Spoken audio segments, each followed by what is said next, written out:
Good evening, one and all.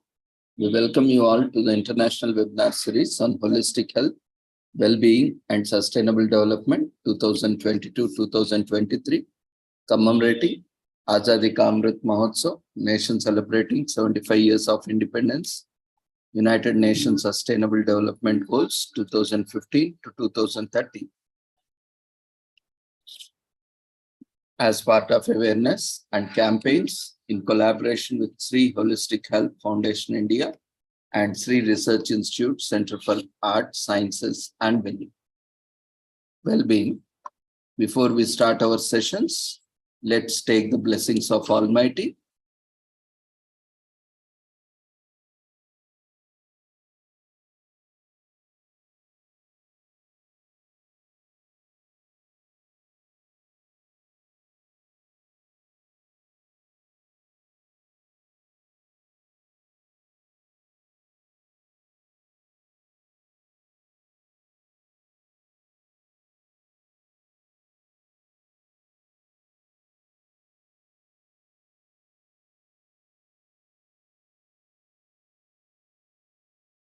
कुरुत्वं कल्याणम् आरोग्यं धनसम्पदः शुभं कुरुत्वं कल्याणम् आरोग्यं धनसम्पदः शत्रुबुद्धिविनाशाय दीपज्योतिर्नमोऽस्तुते दीपज्योतिर्नमोऽस्तुते शुभं कुरुत्वं कल्याणम् आरोग्यं धनसम्पदः शुभं कुरुत्वं कल्याणम् आरोग्यं धनसम्पदः.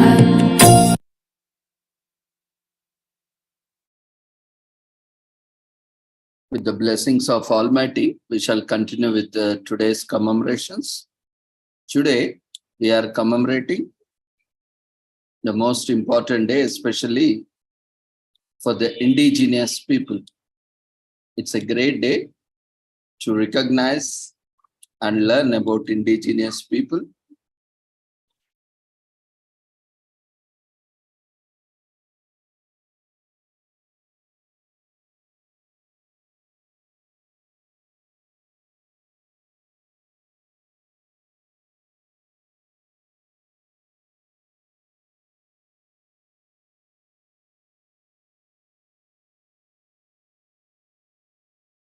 And today is commemorated as International Day of the World's Indigenous Peoples Day as 9th August every year.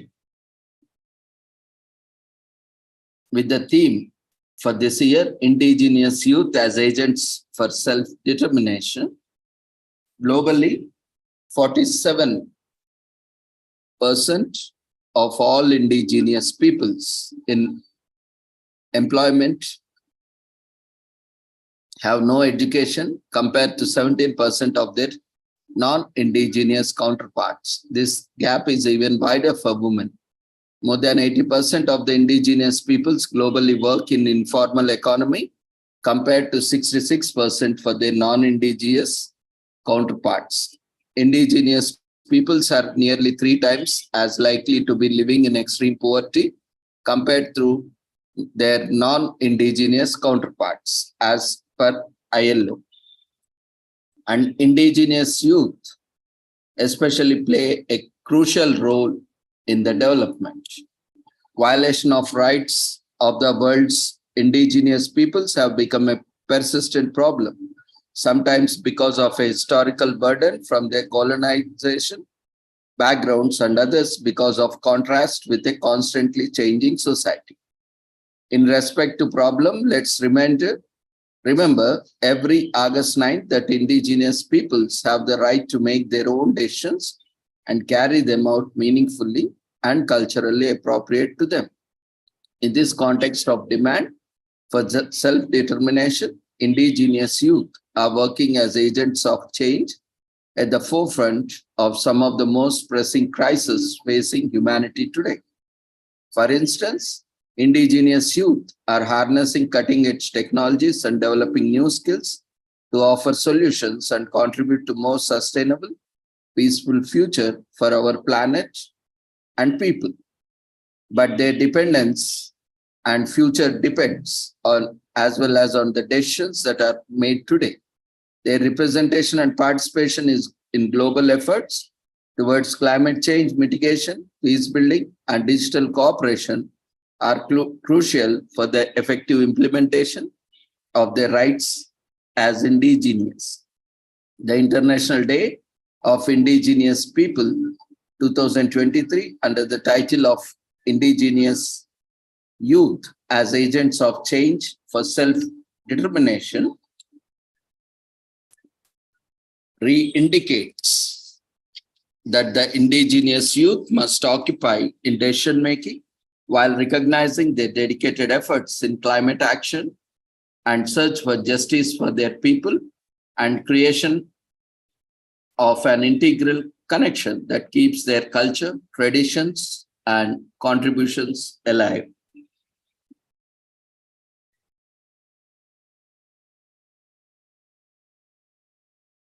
We need indigenous communities for a better world. There are an estimated 476 million indigenous peoples in the world living across 90 countries. They make up less than 5% to the world's population, but account for 15% of the poorest.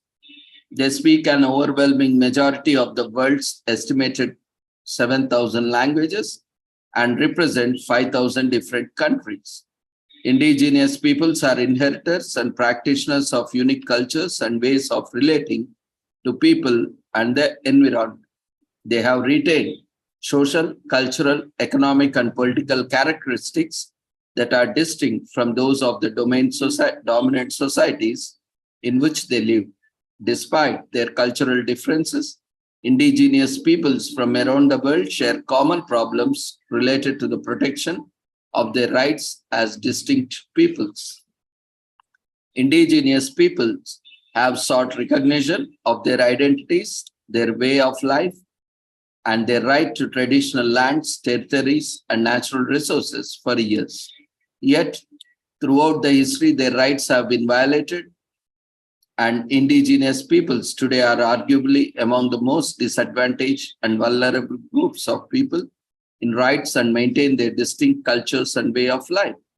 In order to raise awareness of the needs of these population groups, every 9th August commemorates the International Day of World's Indigenous Peoples, those in recognition of the first meeting of the UN Working Group on Indigenous Population held in Geneva in 1982.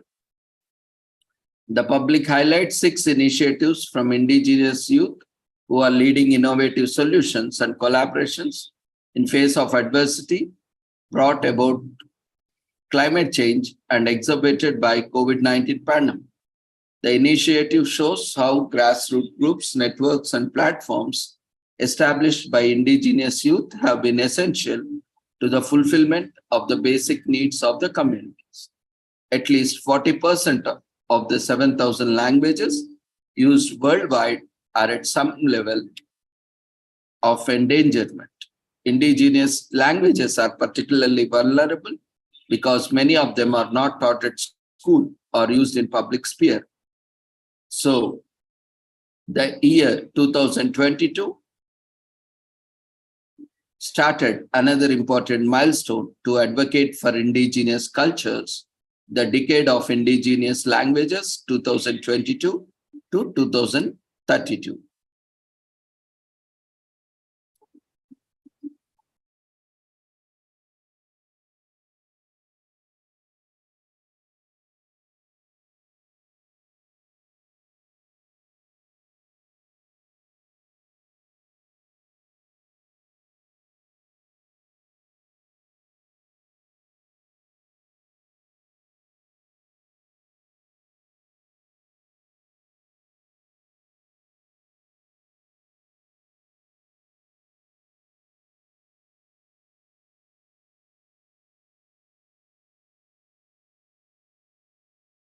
Let's watch a short video.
Para nós, território é vida. Todo povo do Brasil, que são mais de 305 povos, estão sofrendo com os ataques. Os parentes Yanomami, as crianças desnutridas por causa do garimpo. Meu nome é Alessandra Curapi, sou do povo Munduruku, sou coordenadora da Associação Indígena Pariripe. A gente vai, muitas vezes, fazer esse papel de fiscalização e hoje a gente se chama autodemarcação. O povo, né, os guerreiros, as mulheres, idosos, pajé, foram para a mata fazer autodemarcação, né? Botar a placa, expulsar madeireiro, expulsar grileiro, dizer que o território era nosso. Se a gente não fazer esse papel, né, de fiscalizar, o território é derrubado, é queimado para botar pasto, para colocar soja, as mineradoras de óleo. Como mulher, encontrei barreira assim. No início não foi fácil, porque tem a cultura patriarcal, que os homens têm vozes, as mulheres não. Mas a gente mostramos que nós era capazes, que nós queríamos sim defender o território. Mulheres não negociam vida dos nossos filhos. Nós nunca negociamos vida do nosso povo. E vamos continuar a resistir. Só um dia, se tiver notícia, mataram a Alessandra, pelo menos eu fiz algo de defender o meu território, defender o meu povo.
Today is also commemorated as Suriname Indigenous People's Day, which is also coinciding with the United Nations International Day of World Indigenous People.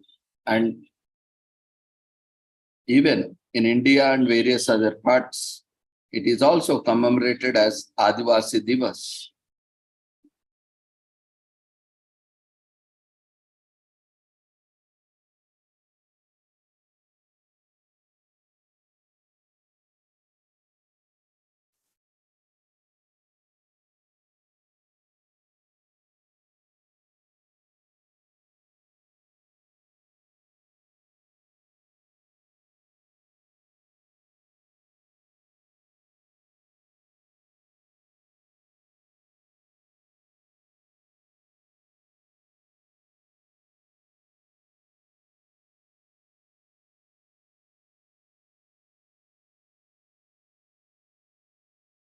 So this day commemorates indigenous people who are the soul of Suriname and their identity. It remembers the centuries of oppression,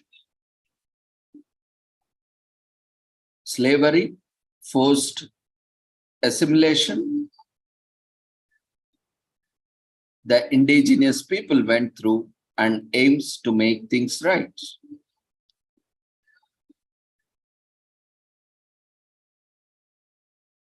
Indigenous peoples, particularly the Arawak and the Carib, have inhabited Suriname for millennia. Among the first inhabitants were the Suriname people, from which or from whom the country gets its name. Apart from that, but by 17th century, the ethnic composition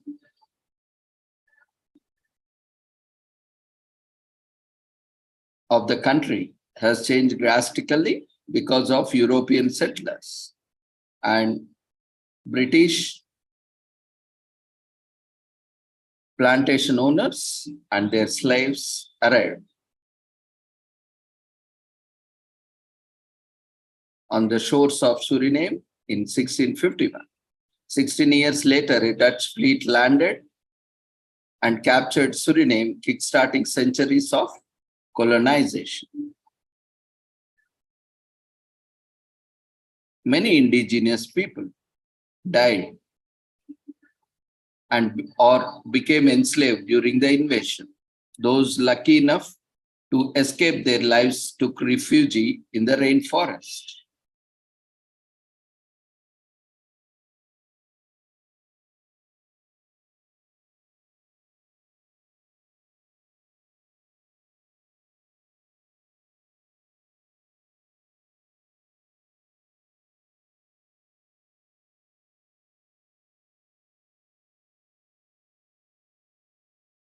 As Dutch continued transporting thousands of Africans to Suriname, some of them escaped and hid in the interiors of the country.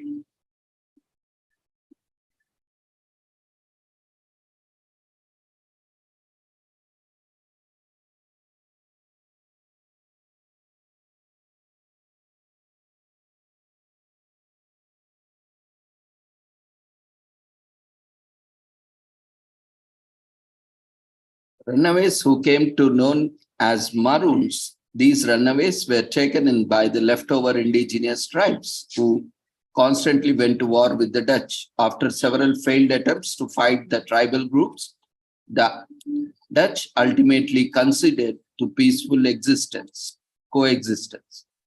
Today, Suriname's indigenous population comprises of a mix of island's main tribal groups and descendants of the Maroons. Most of them live in southeastern and coastal regions of the country. In contrast, indigenous people only make 4% of Suriname's population, but their contributions to the Suriname freedom will never be forgotten, which is what most Suriname people thought. As a result, Suriname decided to honor its first peoples on August 9th, coinciding with the International Day of World Indigenous Peoples. Suriname Indigenous Peoples Day hopes to continue protecting and advocating for indigenous rights.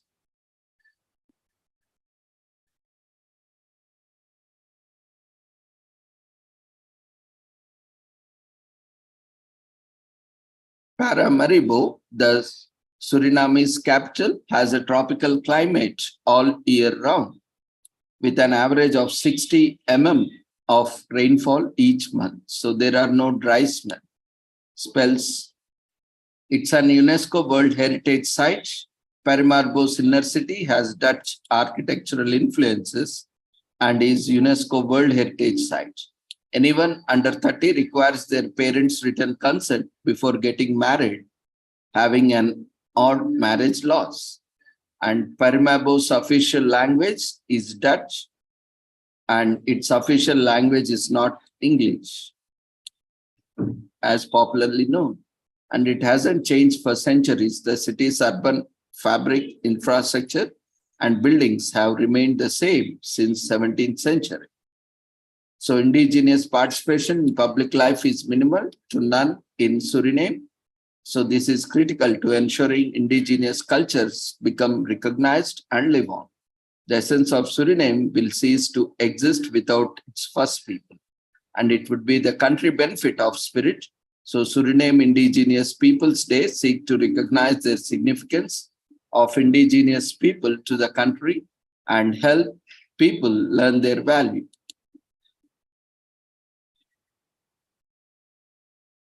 Today is also commemorated as Singapore National Day. In Singapore,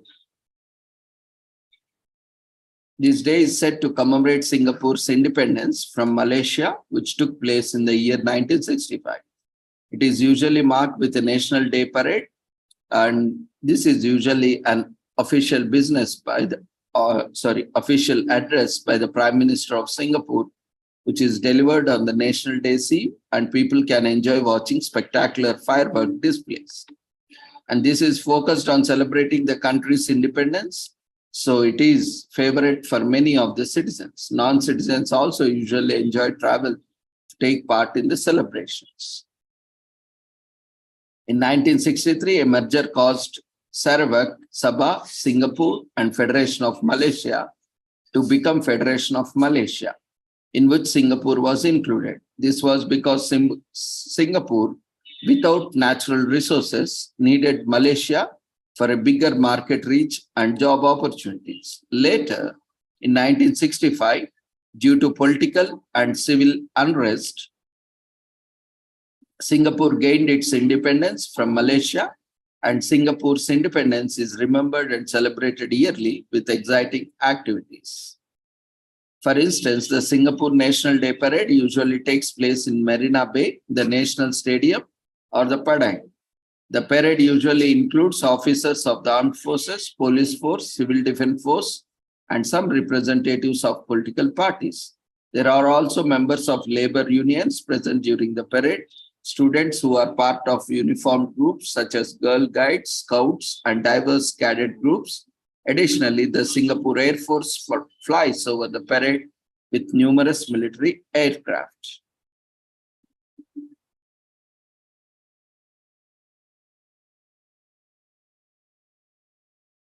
After the address, the beautiful display of fireworks can be enjoyed alongside the festivities, where there are choir performances from school bands, and other fun presentations that can be enjoyed. Audience can also take part in some of the activities, such as enjoying the experience of skydiving and many.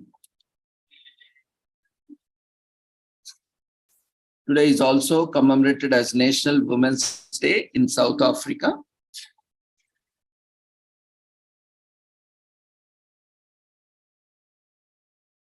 Women have led a long history of oppression, but everyone fights, gets us one step closer to freedom and equality. Education plays an important role in the scholarships, can help women support themselves.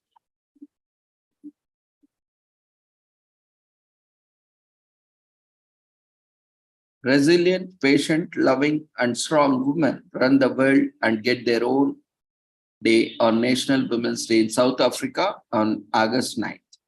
On August 9th, 1956, there was a stage march on the Union buildings of Pretoria. Over 20,000 women of all races attended the march in order to protest against the Urban Areas Act of 1950 amendments. This law required all South Africans defined as Black to carry an internal passport that served to maintain segregation, control urbanization, and manage migrant labor during the apartheid. The protest was led by Lilian Nyogi, Helen Joseph, Rahima Musa, Sophia Willems.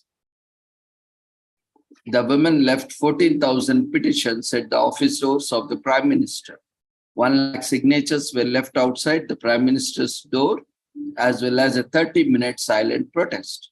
After the silent protest, songs were sung to honor the event to make sure their voices were heard. The song they sang was composed specifically for the event titled Batint Abfazi Batint Imbokado, which translates to, "Now you have touched the woman, you have struck a rock." It was peaceful protest, but it made a difference. Because of it, they have a National Women's Day. and the day wasn't actually made a holiday until 1995. The day brings attention to the issues African women face then and still face today, including domestic violence, workplace sexual harassment, unequal pay, girls not being allowed to go to school, and no help parenting. In 1994, women had very low representation within parliament, with just nearly 2.7%. Women within the National Assembly were at 27.7%. After the creation of the public holiday. So the numbers nearly doubled, with women now having 48 representation all throughout the country's government. So more than 20,000 women participated in peaceful protest at the Union Buildings, Pretoria, against the Urban Areas Act of 1950. In 1956, the holiday is written up as a national holiday, and it is celebrated for the very first time. That is, National Women's Day is born in 1994. A monument is raised as one of the many celebrated National Women's Day occasion. The Malibongwe Mbonkumbi monument is erected to honor the event in 1956, and a monument is raised in 2000. On 50th anniversary of the original protest, a march was enacted, is held on 2006.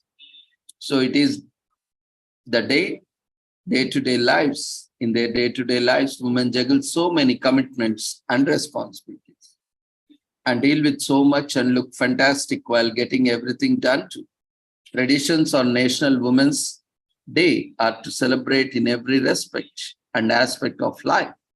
At home, the ladies go easy with chores and get a day off from cooking, cleaning, and making sure everything is immaculate. At work, the contributions of women are recognized and many celebrations are hosted by office teams.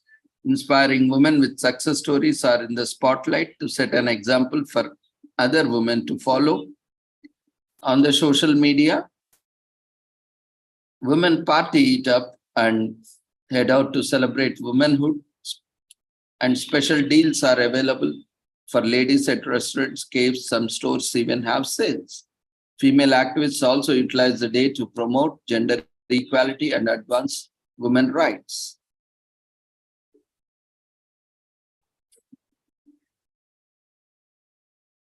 When we look at the statistics, the number of females in South Africa as of 2019 was 29.7 million. The percentage of South African women MPs in 2019 was 46%. The percentage of South African women in the cabinet in 2019 was 50%. The percentage of women as presidents of South Africa was none. The number of hours spent by women in sub-Saharan Africa collecting water was 40 billion. Of the world's 800 million literate people are women, that is 2/3. 1 in 3 women around the world experience violence. 2.7 billion women who don't have the same work opportunities as men. 82 million, the number of women worldwide who don't have any legal protections against workplace discrimination. 650 million, the number of women who are married before the age of 18 across the world.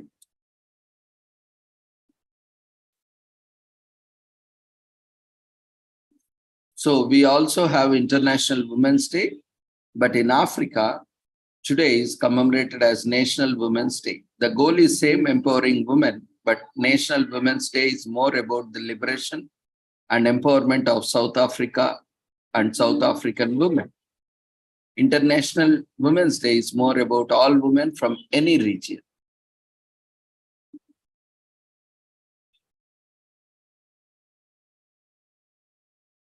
So women were still held as subordinate to men. In 1902, society held them in a position of inferiority. And while White women were only ones that had actually gained the right to vote in 1930, and it took 20 years to get it passed. The Alexandra Women's Council in 1940s became active in squatting-related issues and established the Women of Crossroads. So this day empowers women, raises awareness, and appreciates the women for their long-standing efforts. Today is also commemorated as National Veep Day in US, recognizes and celebrates the American Constitution related to presidential succession matters. The day came to an attention of the masses during the 1970s when President Richard Nixon resigned following the Watergate scandal, and in his place, Gerald Ford was announced as the new president of the US. This was the first time in the history that a president was sworn into the Oval Office without being elected as a president or vice president. Spiro Theodore Agnew, who was a vice president during Nixon's presidency, has resigned a year before Nixon's resignation, becoming the second and most recent vice president to ever resign in the history of country. American history shows 14 vice presidents who became presidents due to elections or the sudden death resignations of their presidents. So National Veep Day brings attention to the part of the American Constitution that deals with matters related to presidential succession. Article 2 of Section 1's Clause 6 extensively talks about the process of states must take before it decides on a new president and or vice president. The 25th Amendment saw said clause being further clarified. All these procedures were taken into account and implemented when Gerald Ford was nominated as a vice presidential candidate to replace Spiro Theodore Agnew, who resigned in 1973 due to a tax evasion scandal. However, 1 year later, Ford was given the title of President of America after Nixon too resigned following Watergate. The presidential succession constitutions have gone through several changes over the years, while today the vice president position is dedicated or decided by whoever wins the presidential election. This was not always the case. Up until 1800s, the vice president position went to the person with the second highest number of votes. Yet, in the election term of 1800, Thomas Jefferson and Aaron Burr tied by getting the second highest number of votes. Such a situation led to the 12th Amendment changes, and people were allowed to vote separately for their favorite vice president candidates. The current Article 2, Section 1, Clause 6 is one that is used, and it goes as such in case the removal of the president from office or of his death, resignation, or inability to discharge the powers and duties of the said office. The same shall devolve on the vice president, and the Congress may be by law provide for the case of removal, death, resignation, or inability. Both of the president and vice president declaring what officer shall then act as president, and such officer shall act accordingly until the disability be removed or a president shall be elected. Many of the vice presidents have interesting stories of how they took office. Many were elected by people, but many had the opportunity presented to them with their superiors resigned or died unexpectedly. So using this day as a chance to brush up on country's history. So 2020 marked the year when America elected its first female vice president ever, given the long history of the country where female politicians did contest elections, but never won the presidency or vice presidency. This was a huge leap. Kamala Harris, the vice president to Joe Biden, has an impressive list of accolades to her name. Wind down for the day by having a fun game of trivia with your friends and family. The vice presidency was considered as a consolation prize because the candidate who received the most number of votes from the Electoral College, became vice president. The 25th Amendment was only made in 1960s, and before that, it was naturally assumed that the vice president will take up the presidency in case the president dies or resigns. When he was serving as a senator for 30 years, Joe Biden used an 80-minute Amtrak ride to go to Delaware to Washington and became known as Amtrak to Joe among the Amtrak staff. There was no official home for the vice presidents of the country until 1970s, and this was because the cost of maintaining security for vice presidents continued to rise over the years. The vice president who served the shortest term ever was William King. He died the day after arriving from Cuba, where he was receiving tuberculosis treatment.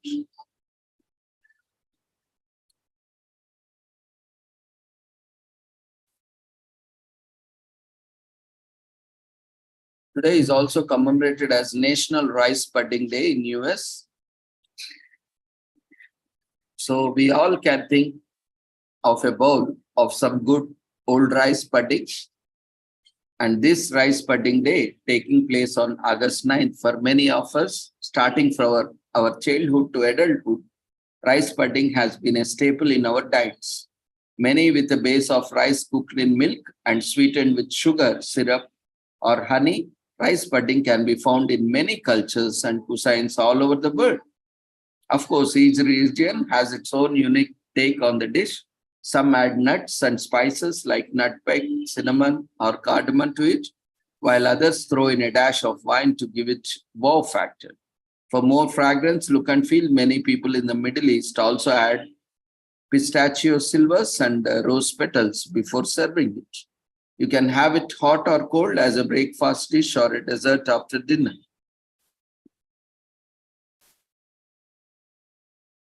So it celebrates the ancient rice pudding dish in all its glory and greatness. While we may know the sweet version of the dish today, but it all started out as a savory treat. It is difficult to pinpoint the creation of rice pudding, but many scholars believe it has originated either in ancient China or in ancient India. But as per the records, we see that in India, it is existing since thousands of years. Both these countries have a long history of including rice as well as sugar in their religious and cultural activities. We see in almost every festival, we prepare rice pudding. So it is only makes sense that the combination of the two might have included their cuisines as well as. Kheer, which is Hindi for rice pudding, was first recorded in ancient India in 6000 BC, and it was included as a staple in prescribed Ayurvedic diet regime. It is also interesting to note that the early versions of Indian rice pudding did not actually include rice or sugar. In the place of rice, Indians made use of the cereal grain known as sorghum. Elsewhere in India, in the world, rice pudding was being made with rice. The grain had reached Europe through exports delivered by water on the Silk Road in 1300s. Because it was being exported from Asia that was not being grown in Europe, rice automatically became extremely expensive. Thus, rice pudding could only be enjoyed by the elite and royalty of European countries. Before the 1500s, rice pudding was savory in nature. It was made with rice being boiled in a broth with saffron and almond milk. Chefs started including sugar into the dish to make it sweet, and soon a sweetened rice pudding started gaining popularity. It was in the 18th century that the rice pudding became more commonplace and less expensive. All thanks to the globalization, the lowered rice prices meant the grain was in easier reach of the masses, and today's world, it is considered to be cheap but filling meal.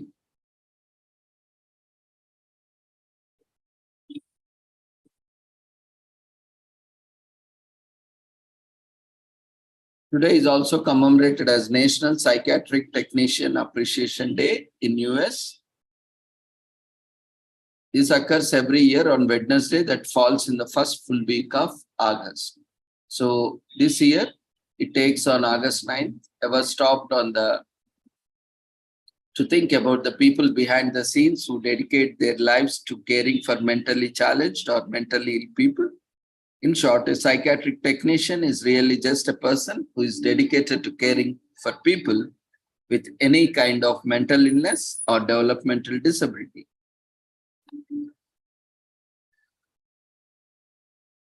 So this day gives us a glimpse into the realities of life as a psychiatric technician, so these caregivers can receive appreciation they deserve.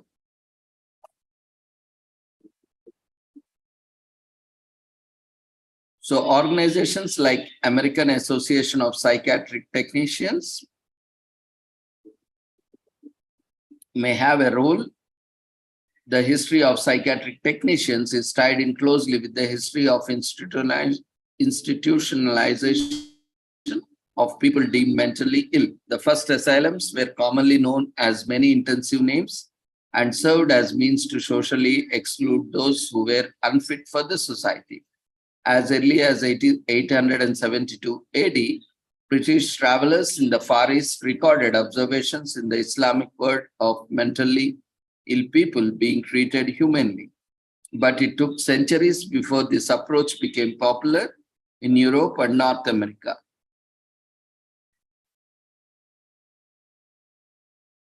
So throughout the 1500s, all the way to the 1700s, the mentally ill of the society were treated rather barbarously in most hospitals and asylums. It was only during the early 1800s that hospitals began to view mental illness as a medical problem and shifted their perspective to emphasize the dignity of life of mentally ill patients. By the 1940s, many treatments focused rehabilitating the mentally ill to make them fit for life outside any institution. And many different therapeutic programs for integration were developed. As the time progressed, the aim became to destigmatize mental illness and deinstitutionalize patients so that they would feel detached from rest of the society. This introduced the need for training for a variety of mental health professionals for different kinds of treatments, which is how psychiatric technicians came into being. Psychiatric technicians are basically mental health technicians who work with and care for the people suffering from the whole gamut of the mental health issues, from neurological illness and diseases to psychological disorders and developmental disabilities. These often unnoticed and unsung heroines deal with a lot of different tasks related to caregiving and assessment. Their jobs can range from monitoring the physical and emotional well-being of the patients to assisting them with their daily routines and monitoring their medication and personal hygiene. They usually employed in public or private hospitals and other care facilities where treatment and rehabilitation programs exist for those suffering from serious mental health conditions.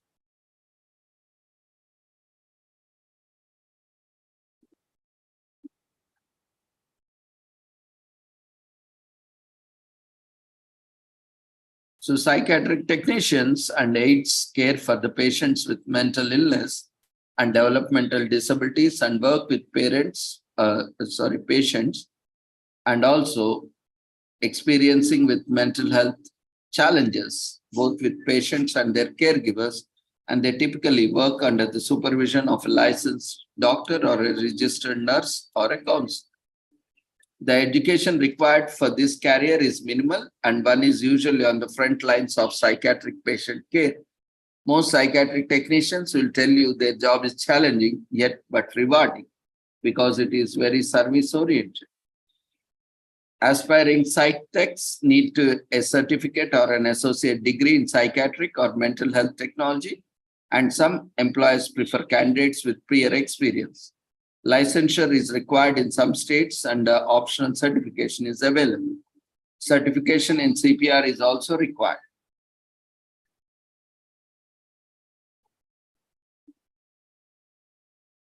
So there are certain qualities that make for a good psychiatric technician. Compassion. This goes without saying in any and all service providing jobs. And of course, but psychiatric technicians do need a large dose of this quality, compassion, given the challenges they face daily. Working closely with people and being a caregiver requires a person with great communication and interpersonal skills and relation skills. And a sharp eye and keen sense of awareness will definitely come in handy, as mentally ill people are most unpredictable.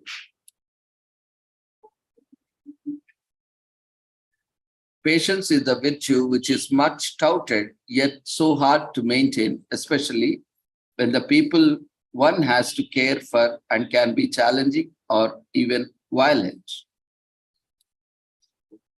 Most psychics spend their days on their feet, so looking after their own physical health is a must, and a good pair of sneakers wouldn't hurt either. So this day, we love it when there's an official holiday to celebrate, who otherwise may go unnoticed. So a day of appreciation for all the work that psychiatric technicians do and drive them keeps going is just what doctor ordered. So by being better informed about psychiatric technicians and what their jobs entail, one can spread awareness of the issues relating to mental health care, which still may prevail in certain societies.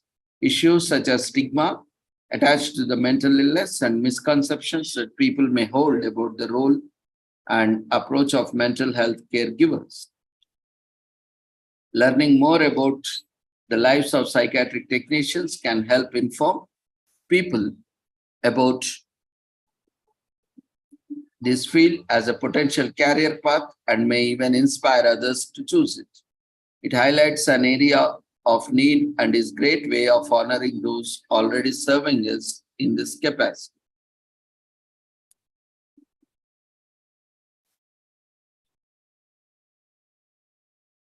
Today is also commemorated as National Book Lovers Day in US. Books are the purest form of escapism. They can take you to any place or time or culture. So let's, on this occasion, put away our smartphones, pull out a good book and simply read. From clay tablets to today's e-books, literature has played a crucial role in preserving cultures, educating masses, and storytelling. Thanks to Jonas Gutenberg's 15th century printing press, anyone, not just royalty, monks, or landed gentry, could read and own books. But alas, there was no overnight shopping. Today, join a book club or reread a favorite novel because today is National Book Lovers Day.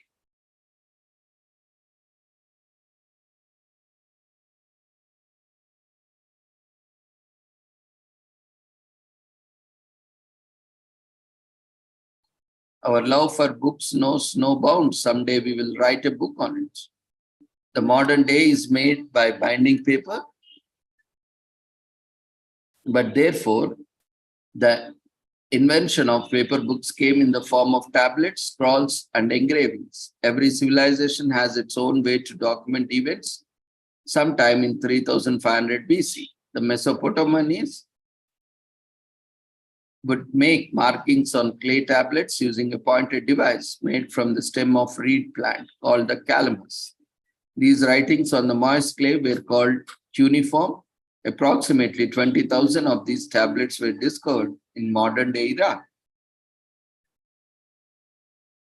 After paper was invented in China in the 1st century AD, by experimenting with various materials such as hemp, fishnets, and mulberry plant, Sui Lun invented the first paper with time printing on wood blocks, as also became the go-to way of reproducing books in China. The ancient scrolls dating back to 4th century BC are considered the first books, but by today's book definition, the oldest surviving compiled book is the Diamond Sutra, which was published in China on May 11th, 868, as per their records. Hardback books ruled the market in the start of 20th century with a certain prestige associated with hard bindings of books. But from 1937, paperbacks rose in popularity, paving the way for digest, pulp fiction, and pocket-friendly books. Advancement in computers and technology led to the digitalization of books, with the first book sold in CD format in 1980s, the New Grolier Electronic Encyclopedia.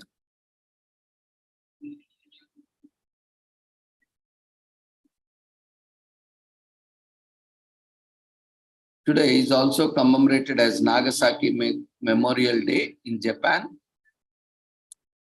commemorating the victims of the atomic bombing war during World War II. Nagasaki was the second city after the first bombing 3 days earlier of the city of Hiroshima. So far, Japan is the only country that suffered nuclear attacks during a war. In 2017, the General Assembly of the United Nations adopted the Prohibition of Nuclear Weapons Treaty, which contains a comprehensive set of provisions on participating in any nuclear weapon activities. The treaty commenced on January 22, 2021. On August 6, 1945, to compel Japan to surrender and end World War II, US bomber Enola Gay dropped Little Boy, the first atom bomb ever used in the wartime, on the Japanese city of Hiroshima. The explosion killed an estimated 80,000 people, and thousands more died later because of radiation exposure. Japan had caused many Allied casualties during the war, and despite the devastation, did not surrender. As a result, the US decided to drop a second bomb to compel Japan to surrender. On August 9, 1945, 3 days after the first hit, US bomber Boxcar dropped a bomb called Fat Man on the city of Nagasaki. The bomb contained powder equivalent to 22,000 tons of TNT. The explosion had devastating consequences on Nagasaki, causing the death of an estimated 40,000 people. More inhabitants died later from burns, radiation sickness, and other injuries. But the bomb effect was diminished because Nagasaki was nested in narrow valleys between the mountains and had a smaller population. After the second bombing, Japanese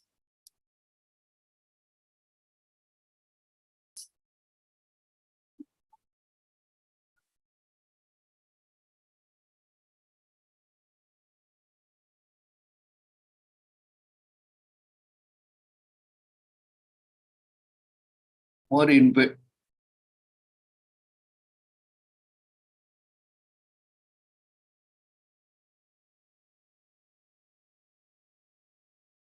Japanese Emperor Hito announced this country's surrender on a radio broadcast on August 15, 1945, Japanese time. On September 2nd, 1945, a formal surrender agreement was signed aboard from American battleship USS Missouri, anchored in Tokyo Bay, leading to the end of the World War II. The two bombings caused the deaths of an estimated 70,000 to 135,000 people in Hiroshima and 60,000 to 80,000 people in Nagasaki.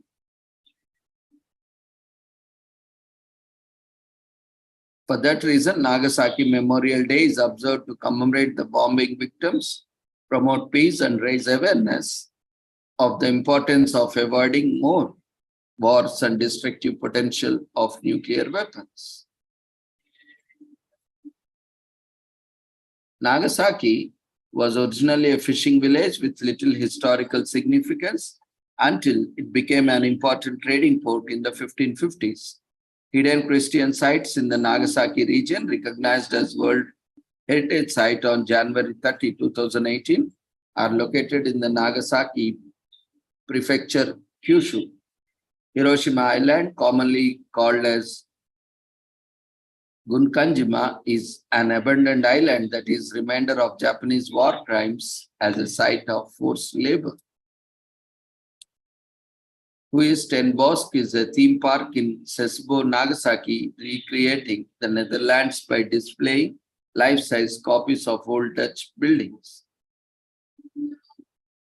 And Nagasaki Shinchi Chinatown is one of the largest Chinatowns in Japan. So it's a reminder that we realize that war is a complete disaster. We should always try our best to avoid it, and peace should always be the only option for everyone.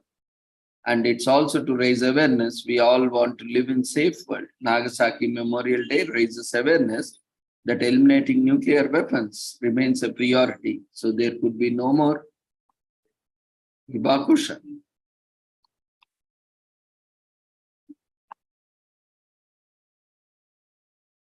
Nagasaki Memorial Day is a chance for us to expand the horizons. We can learn more about this day, about war, and much.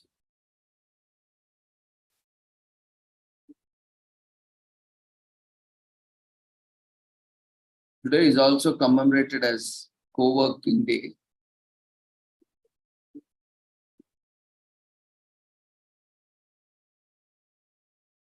Co-working Day is meant to appreciate achievements as well as to encourage the concept of co-working around the world. You may have once confused the words co-worker and co-working as related concepts, but they refer markedly. A co-worker is someone who works in the same company or workplace as you do, while co-working is a workspace where people from different workplaces work jointly to execute a particular project or task. The concept of co-working is credited to the software engineer named Brad Newberg, owner of the Spiral Muse co-working group, on August 9, 2005.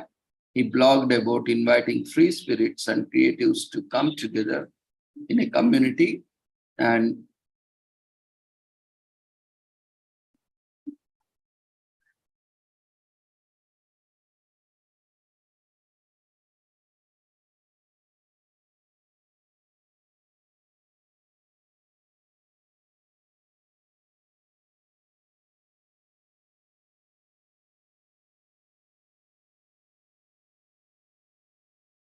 the first instance of co-working space has been traced back to 1995, when hackers in the capital city of Germany, Berlin, created a hacker space, a space to share thoughts and information among similar-minded individuals.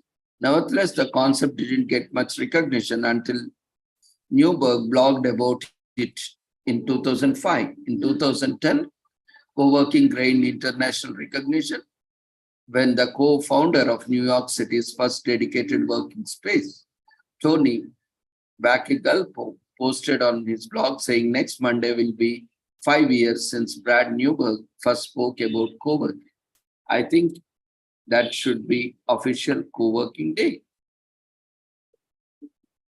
So co-working is the preferred way of operating business owners because it's cost effective and comes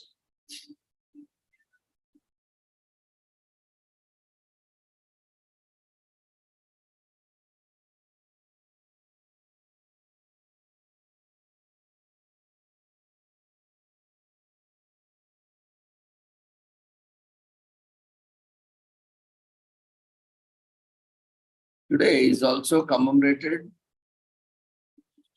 as Hold Hands Day in US.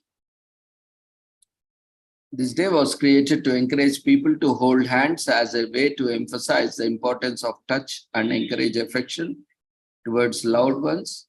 Holding hands is not only limited to romantic relationships, but is a warm gesture that happens between grandparents and their grandchildren, parents and their children, a way of reassuring and guiding the young through the world. It also means of providing physical support to the elderly.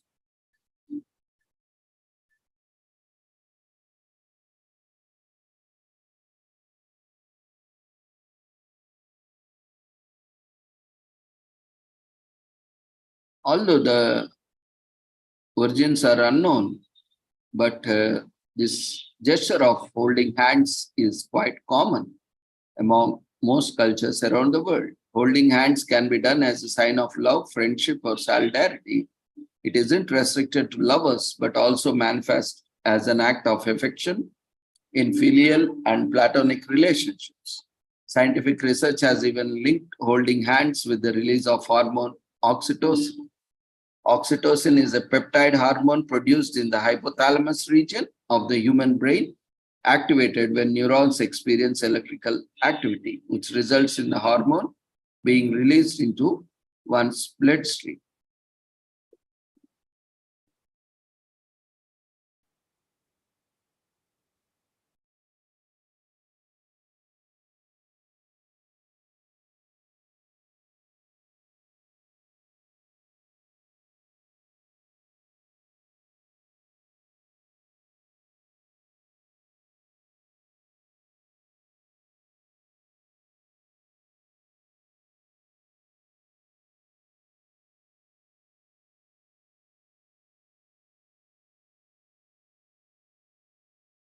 Oxytocin plays a major role in female reproductive system, especially during pregnancy and lactation.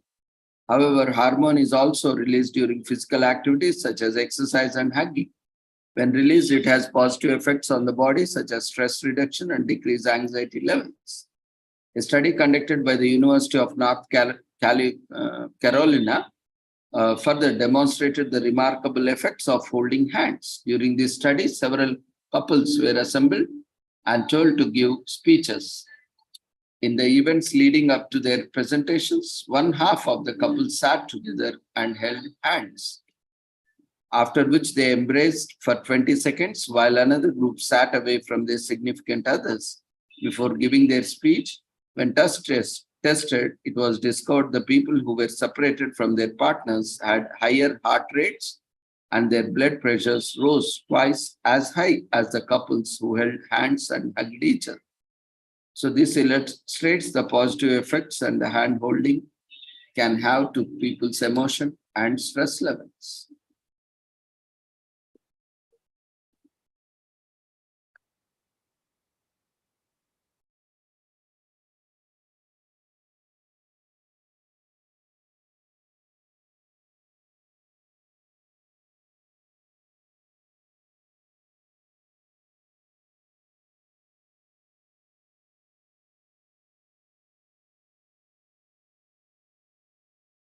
Today is also commemorated as annual Perseid meteor shower peak night. On this day, the peak of Perseid meteor showers takes place where they shine the brightest. So you don't need any physical equipment or special equipment or an expensive telescope to view these Perseid meteors. These can be seen with naked eye in any part of the sky. However, it depends on the weather in your location. Cloudy nights tend to block the view where only parcels of subtle glimmer can occur. But if the sky is dark and clear, you can experience this once-a-year phenomenon right at your home. Climb to rooftop and lay on your back. You don't want to miss the magnificent experience. Historically, the first observation of the Perseid showers were performed by the way back in 285 AD, closely followed by many, and it is widely believed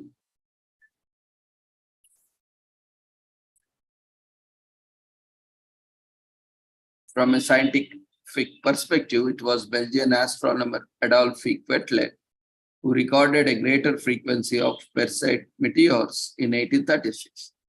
After a year's study, he informed other astronomers that August 10th was his prediction of the meteor shower peak. So true enough, it did happen on August 10th, 1837. However, Quetelet missed the phenomenon due to bad weather conditions in his area. In 1866, Italian astronomer Giovanni Virginia Schiaparelli discovered the link between comets and Perseid meteor showers. After the perihelion passage of swift Tufton, this recorded theory was unearthed in the exchange of correspondence with fellow astronomers. Anglo-Sachi. This year, the pursued meteor showers won't be as grand as 2021 due to bright full moon that will illuminate the sky. However, you can still see fragments of bright and sharp traces of meteors in the sky. According to NASA, you will be able to witness 100 meteors per hour if your view isn't blocked by clouds, and the best time to witness peak is pre-dawn hours when the sky is darkest.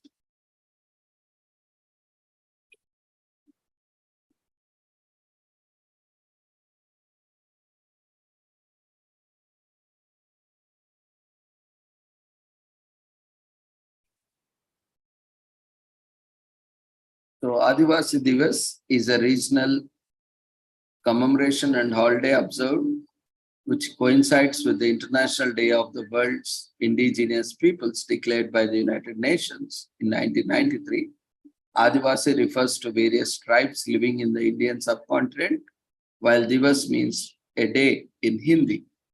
So despite several advancements in modern society, indigenous peoples are often among the poorest ethnic groups. Adivasi Divas seeks to recognize the challenges of these people continue to face today, as well as honor their perseverance and struggle for the improvements around.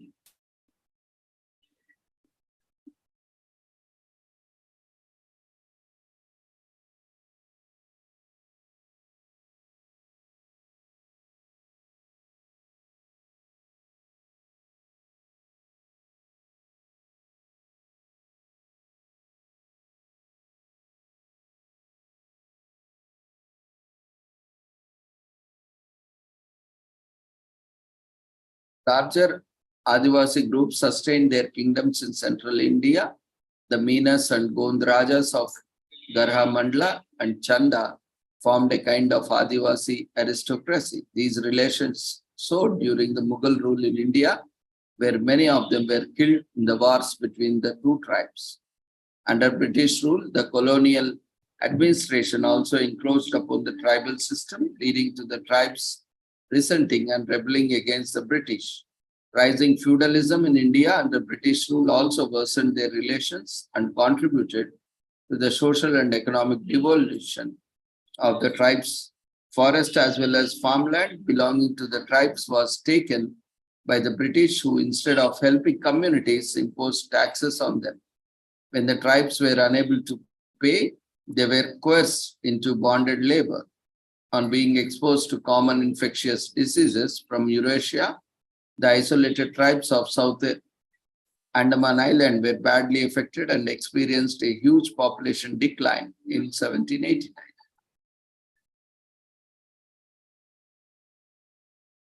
So today is a day to appreciate Adivasi art, plethora of art forms created and sustained by the Adivasis community.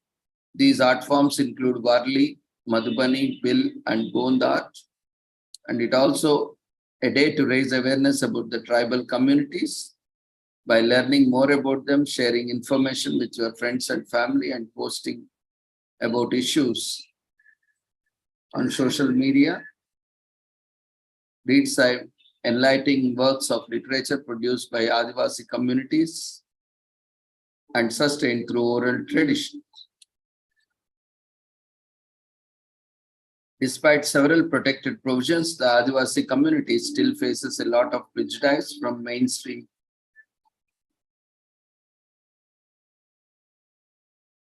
Many Adivasis children drop out of school early and are unable to continue with their education because of lack of funds. And at the national level, it has been estimated that nearly half of the Adivasi people live below the poverty line. Even to this day, many communities are losing their homes to economic ambitions like mining, dam building, and other large-scale development projects. There are only a handful of uncontacted tribes in the world where the government has prohibited travel within these 3 nautical miles of the island. The Adivasi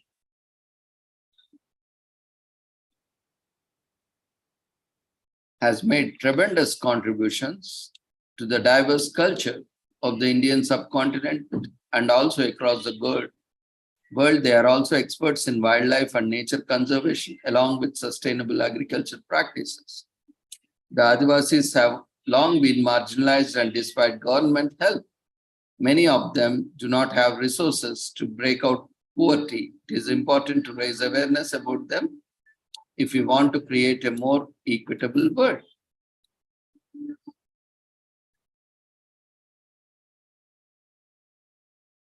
And finally, this week is commemorated as Elvis Week in US. Grand Legacy sees a huge surgence during Elvis Week, which is held in August each year and coincides with his death anniversary, August 16th. The dates are released to public well before the event, and it will take place from August 9th to 17th this year in 2023. This week celebrates the king of rock and roll. His music and moves pays respect to all things Presley in a typically flamboyant and fun fashion.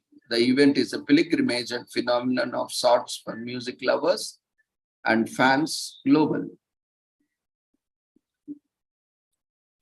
So with this, we shall conclude today's commemorations. Thank you for joining us. We request everyone to quickly fill up the feedback form.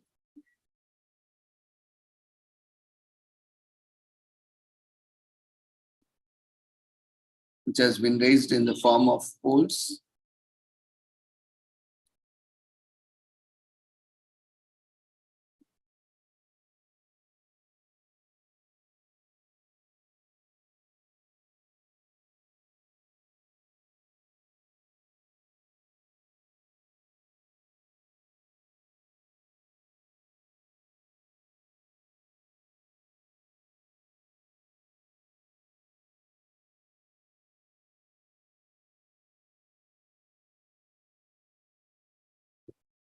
So before leaving, quickly fill up the feedback form. See you all tomorrow. Take care. Good night.